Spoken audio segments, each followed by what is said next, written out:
Sec Vince, yung pong itong taong na ano no na nakita po sa video na binubugbog, oo, may kwento na ho ba kung sino itong taong ito? Bakit po konduktor ho ba yung kanyang kaalitan dito? At sino po yung kumoryente? Meron po kasi parang nung nakahiga na po itong PWD po no na nagulpe, nabugbog. Oo, at nagpupumiglas nga din po dahil nga sa pinagtutulungan na siya. Opo. Parang may ginamit po na Kinuyog ho eh. Oh, okay. Kinuyog ho talaga eh. Mm. So ang ano ho, no, iniimbestigahan ho natin ngayon, no. Mamaya po kukunin ko yung statement nung driver at nung konduktor, no.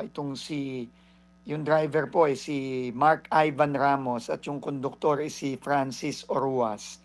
Kinuha po natin lahat ng statements nila very late last night at makukuha ko po ito mamayang umaga sa LTO. No, kaya magbibigay po tayo ng update dito once na nakuha natin. Sa ngayon po, hindi pa po natin na-identify yung biktima, kung sino siya at hindi pa po natin siya nahahanap. No? So, ano po yan, no? Kailangan, ongoing po ang investigation natin, pero pinasuspindi na po natin itong both yung driver tsaka yung conductor ng bus. Kasi responsibilidad po nila yan, no?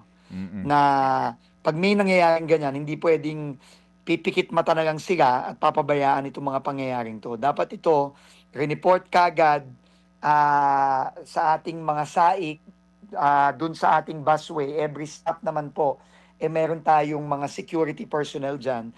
Dapat report po kagad ito para po na-actionan ng ating security personnel at talagang na ano no na depensahan naman natin yung kawawang pasahero na kinuyog dito sa loob ng bus.